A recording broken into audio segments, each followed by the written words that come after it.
दिल्ली की सियासत का पारा आज काफी चढ़ने वाला है। काफी समय से पेंडिंग चल रही सीएजी की रिपोर्ट आज दिल्ली विधानसभा में पेश होगी। सूत्रों के मुताबिक सीएजी रिपोर्ट में 3 चीजें प्रमुखता से शामिल हो सकती हैं। दिल्ली का शराब घोटाला, केजरीवाल बतौर सीएम जिस आवास में रहते थे उसके रेनोवेशन पर पानी की तरह पैसे बहाने का मामला और मोहल्ला क्लिनिक के नाम पर धांधली। दिल्ली विधानसभा चुनाव के प्रचार के दौरान इससे पहले बीजेपी लगातार आम आदमी पार्टी को इन मुद्दों पर घेरती रही। दिल्ली शराब घोटाले के आरोप में अरविंद केजरीवाल, मनीष सिसोदिया, संजय सिंह को तिहाड़ तक जाना पड़ा। तो क्या अब तक जो चीजें आरोपों की शक्ल में सामने आ रही थी, आज वो आधिकारिक तौर पर सीएजी रिपोर्ट से सामने आएंगी? इस पर सबकी निगाहें टिकी हुई हैं।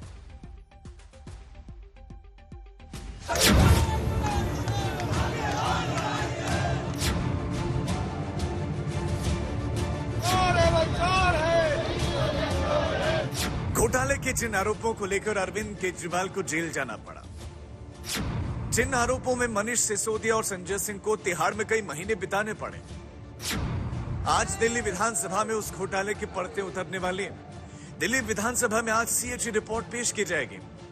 पता नहीं शराब के साथ उनका क्या मोह और क्या प्यार है कि शराब का नाम जहां आएगा वहां केजरीवाल जी का नाम साथ आ ही जाता है। कैग रिपोर्ट में भी उनका नाम उसी में आ गया।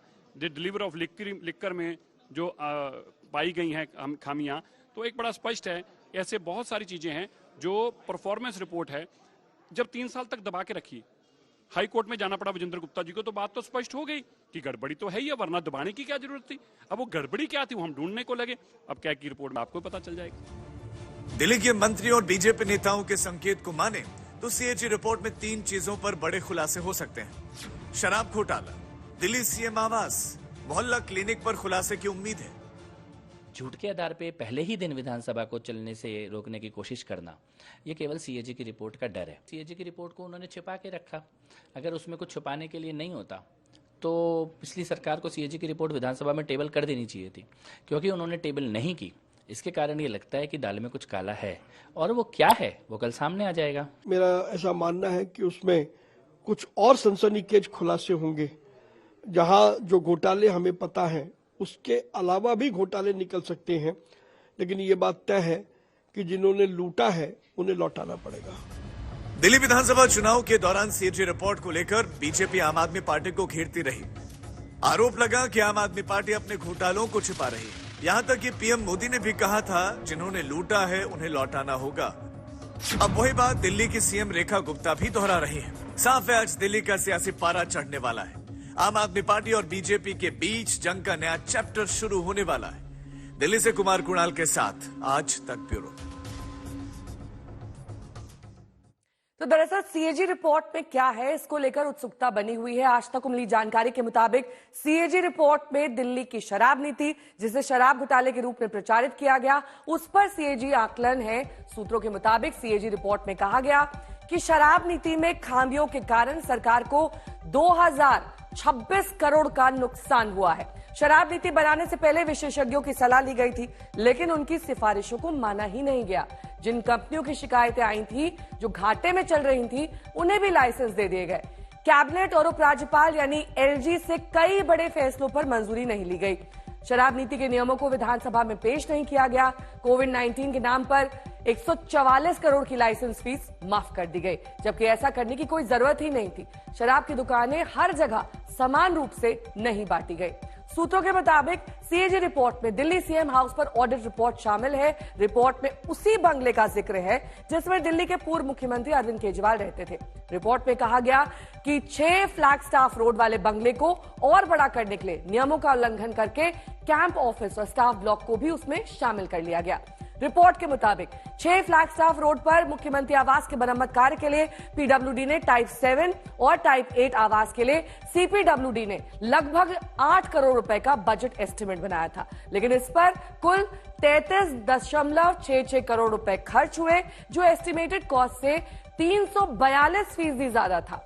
सूत्रों के मुताबिक ऑडिट में पाया गया कि कंसल्टेंसी वर्क के लिए पीडब्ल्यूडी ने 3 कंसल्टेंसी फर्म्स का चयन रिस्ट्रिक्टेड बीडिंग के जरिए, माफ कीजिएगा,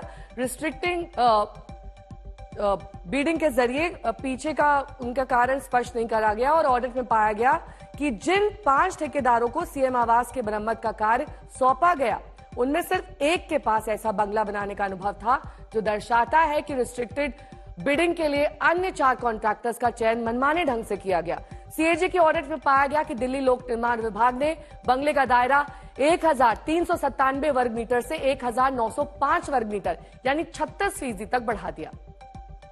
और अब बात मोहल्ला क्लिनिक की करते हैं। आपको बता दें कि सीएजी रिपोर्ट में सूत्रों के मुताबिक मोहल्ला क्लिनिक पर क्या कहा गया है। स्वास्थ्य सेवा महानिदेशालय यानी डीजीएचएस 2016 से 2023 के दौरान मोहल्ला क्लिनिक के निर्माण के लिए आवंटित 35.16 करोड़ रुपए के बजट में सिर्फ 9.78 करोड़ ही खर्च कर पाए। 1 मार्च 2017 तक 1000 आम आदमी मोहल्ला क्लिनिक स्थापित करने के लक्ष्य के मुकाबले 31 मार्च 2023 तक विभाग केवल 523 मोहल्ला क्लिनिक ही स्थापित कर सका।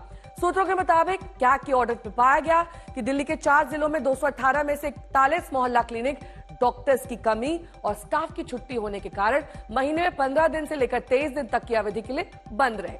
मोहल्ला क्लिनिक्स में बुनियादी चिकित्सा उपकरणों जैसे pulse oximeter, glucometer, X-ray viewer, thermometer, BP monitoring machine की कमी पाई गई।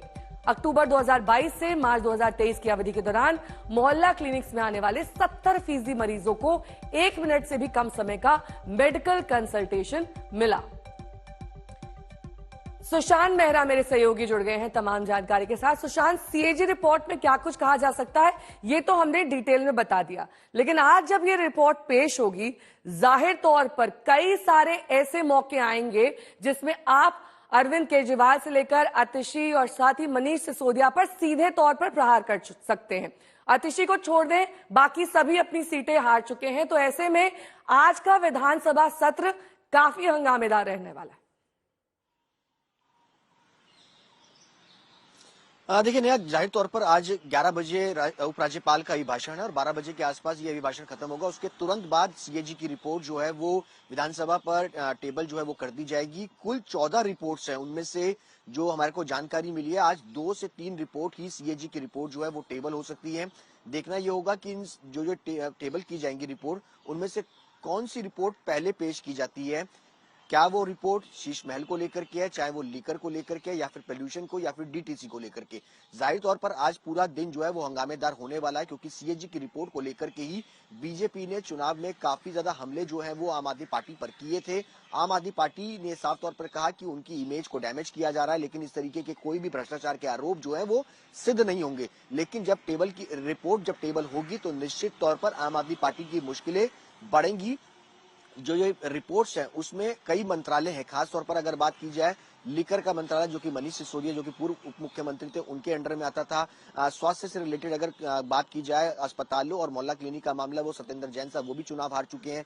इसके अलावा अगर बात की जाए तो सौरभ भारद्वाज, अरविंद केजरीवाल, ये तमाम लोग जो है वो चुनाव हार चुके हैं। देखना ये होगा कि जौन जौन से मंत्रालय आते हैं उसके बाद ये जो रिपोर्ट है वो पब्लिक अकाउंट्स कमेटी यानी पीएसी के पास जाएगी। पीएसी इस पूरे मामले पर बैठक करेगी, जांच करेगी कि आखिरकार इस तरीके की खामियां क्यों पाई गई और क्यों सरकार ने बिना टेंडर्स के अलग अलग कंपनीज को जो है वो बिडिंग करके जो है वो टेंडर्स जो है वो नहीं दिए। इन तमाम चीजों के सवाल जो है वो पूछे जाएंगे और उसके बाद हो सकता है पब्लिक अकाउंट्स कमेटी जो है उसकी जांच जो है वो सीबीआई अलग अलग एजेंसियों को जो है वो सौंप दे। यानी आने वाले दिनों के अंदर मुश्किलें जरूर बढ़ेंगी आम आदमी पार्टी के लिए और विधानसभा में भी जबरदस्त हंगामा जो है वो आज देखने को मिलेगा।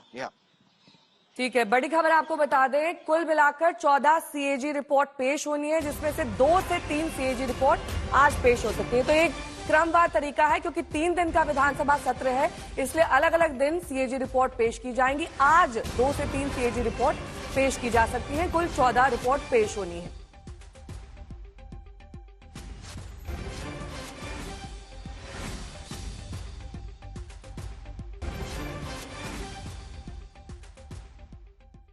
और आइए अब आपको दिखाते हैं कि आम आदमी पार्टी के नेता इन आरोपों पर अपना बचाव किस तरीके से कर रहे हैं। इन्होंने मेरे को जेल में डाल दिया था, आप लोगों ने देखा होगा।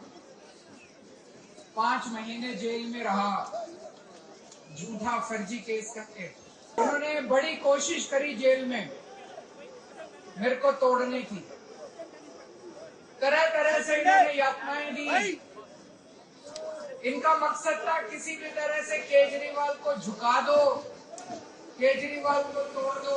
ये पूरा का पूरा केस फर्जी केस है। अगर मैंने एक नया पैसा कमाया होता और मैं भ्रष्टाचार के आरोप में अंदर जाता, मैं अंदर से ही बहुत कमजोर होता गिरफ्तारी के बाद, और हो सकता है मैं बीजेपी में ही चला जाता। बीजेपी में चला जाता तो मेरे सारे खून माफ हो जाते। अगर मैंने कुछ गड़बड़ की होती, मैंने कुछ गलत काम किया ही नहीं है, जबरदस्ती मेरे को जेल में डाल रखा है। और अब बात दिल्ली के एक बड़े सियासी बवाल की। दिल्ली की नव गठित विधानसभा का कल पहला दिन और पहले दिन ही बवाल मचा। नेता विपक्ष पूर्व सीएम आतिशी ने आरोप लगाया कि सीएम ऑफिस से बाबा साहब अंबेडकर और भगत सिंह की तस्वीरें हटा ली गई।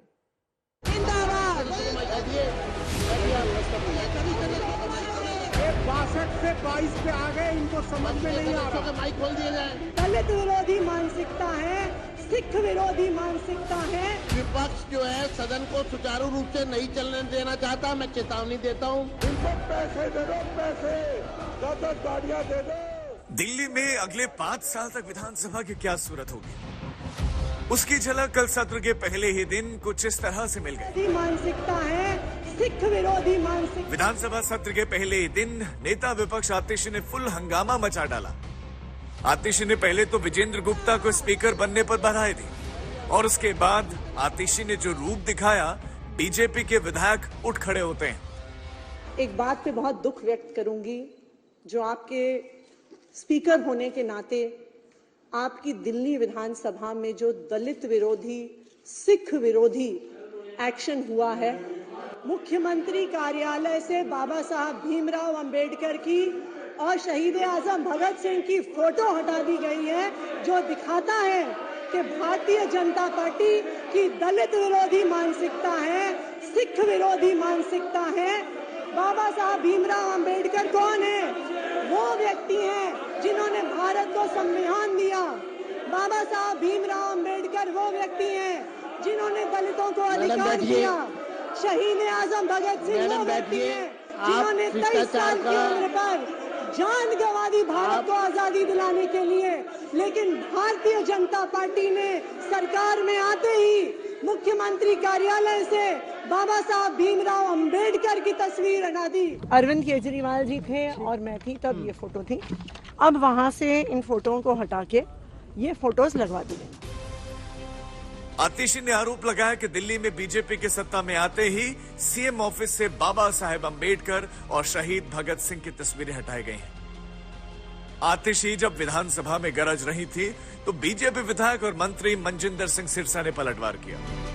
ये समय का चक्कर है, कभी जो आपको उठा के बाहर फेंकते थे, आज इस विधानसभा में नहीं रही। लेकिन हमें बड़ा दुख है कि इस पार्टी ने सिखों का कत्लेआम कराने वाली पार्टी का साथ दिया और इसी तरह से मेरा आपसे अनुरोध है, बैठ जाइए। आतिशी के आरोपों पर बीजेपी के सभी विधायक बरस पड़े। विधानसभा के अंदर भारत माता की जय के नारे लगने लगे।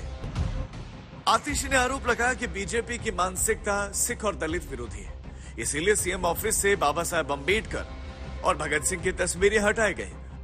आतिशी के आरोप लगाने के 2 घंटे के बाद ही दिल्ली बीजेपी ने सीएम रेखा गुप्ता के दफ्तर की नई तस्वीरें जारी की, जिसमें रेखा गुप्ता की सीट के पीछे वाली दीवार पर राष्ट्रपति द्रौपदी मुर्मू, पीएम मोदी और महात्मा गांधी की तस्वीर नजर आती है। पास वाली दीवार पर बाबा साहब अंबेडकर और भगत सिंह की तस्वीरें नजर आ रही हैं।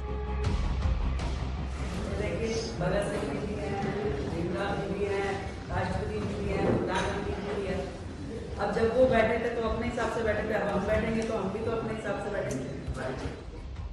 दिल्ली विधानसभा की बेहद दिलचस्प तस्वीर है। एक तरफ सीएम रेखा गुप्ता और दूसरी तरफ नेता विपक्ष आतिशी। दिल्ली की सियासत में 2 पार्टियां और 2 महिला नेत्रियां। आज तक ब्यूरो।